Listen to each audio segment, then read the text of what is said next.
New Zealand has found itself at a unique point probably in its history, in that for once after 20 some years of restructuring, we are a reasonably competitive economy, and it's a much more broadly based than it might have been even 10 years ago, where a drop in dairy would have sent us all, cutting our wrists.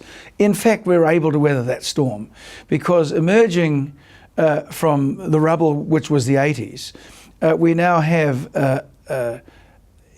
a much more skilled workforce than we ever have. And so we're seeing this tremendous strength in the service sector, where businesses are producing movie content, they're producing software and a whole range of engineering and design services, which we just don't see actually in straight stats, because it might be somebody living in Te Arawa or in the Coromandel in a garage with 4 or 5 people, and it's adding quite a lot of value. And at the same time, in agriculture, we're seeing the emergence of much more competitive horticulture. We're seeing it with kiwi fruit wine and other things. So it's a much more broadly based recovery.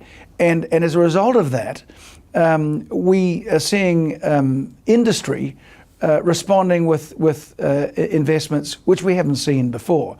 Now, sitting on the back of that, of course, is all the ambiguity that comes from Brexit and of course, the weird business of Mr. Trump in the US. But what I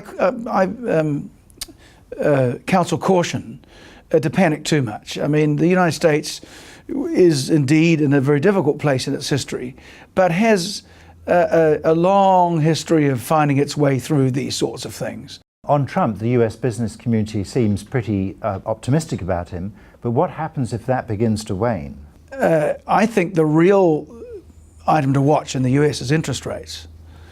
And that, the Fed, so far at least, has been independent. And they have been quite good at measuring where interest rates should land. Because when the GFC came along, there was a huge flight into fixed interest securities, particularly bonds, at very low interest rates. Now, if these interest rates start moving, it's going to be very interesting to see what actually happens. Because, there's been an enormous amount of share buybacks. As you know, over 50% of all CapEx in the US has been in share buybacks, which in the end is, a snake eating its own tail. This is not, generally doesn't end very well.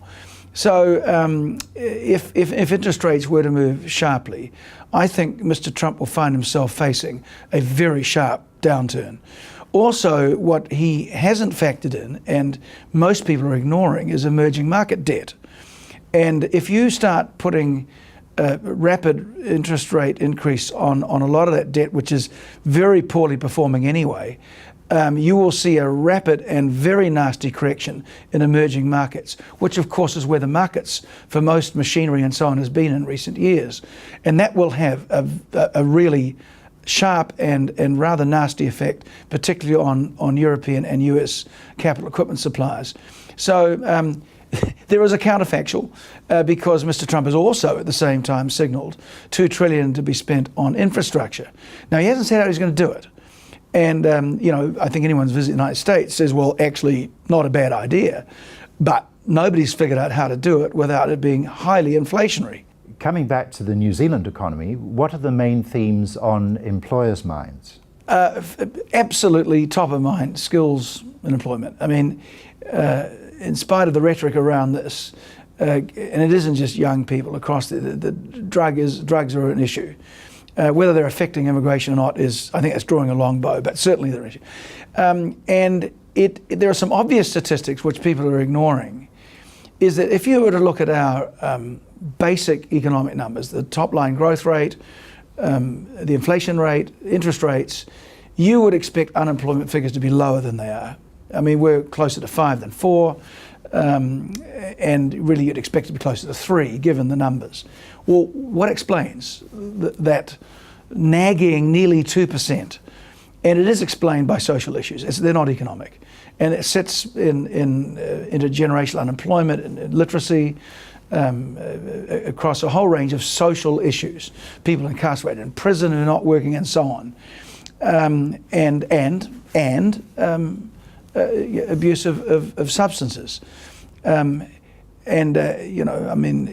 I visit people, it doesn't matter whether it's in local bodies, whether it's a person running a mechanics or a laboratory, they can't get enough skilled people. If we are going to reach our potential, we have to invest more in training. And I make that a challenge to the business community. And people say, well, I haven't got enough people. I say, how many apprentices have you got?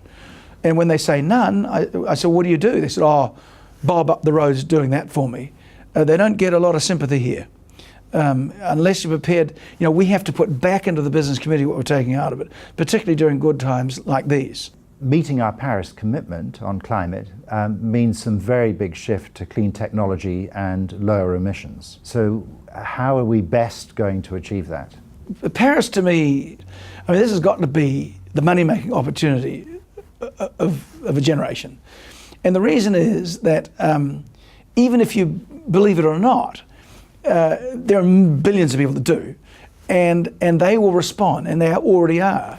You're seeing it. What I think is fascinating about China, where officially they've been a bit slow to want to do much. They thought it was going to be expensive, and the people themselves are saying, "Look, we want to be able to live here. We want to be able to breathe the air, and we want to be able to have a place that our kids can grow up in."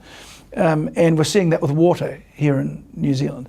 In spite of our water management being a pathetic, almost childish response to one of the greatest resources we have, still fraught and bickering and small-minded pettifogging, and yet there's a real opportunity because we have water, we have a climate that it was the most valuable resource on Earth, and that anybody's arguing that it should be clean is just laughable. But in that process, there's going to be money to be made around, if you're in business, in whether it's treatment or management or engineering or science, it's everywhere you look.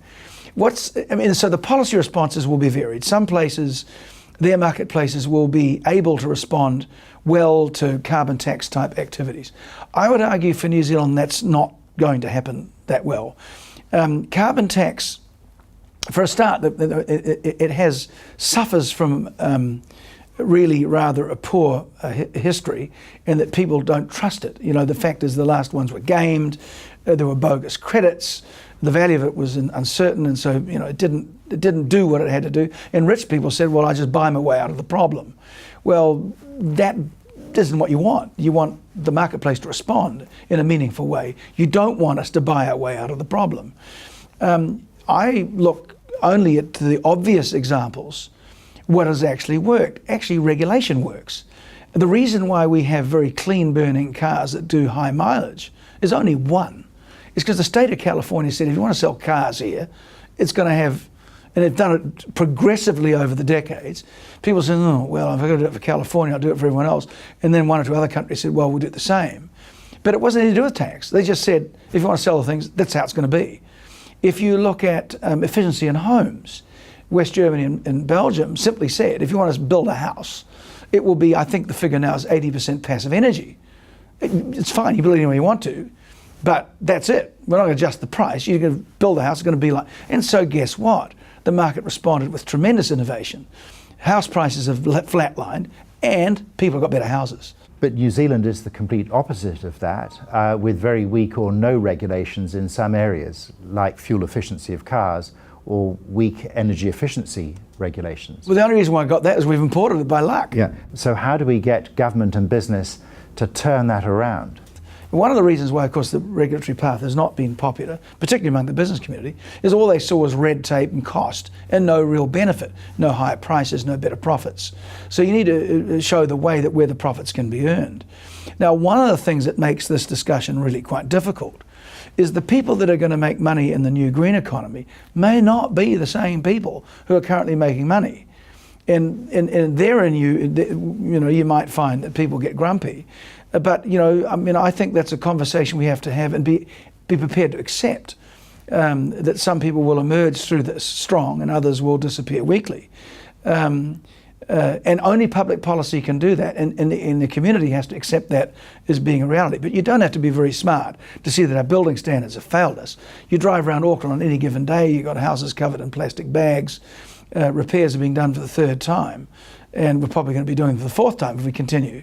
We need to address this as a fundamental problem, and in dealing ultimately with what you brought up earlier on Paris.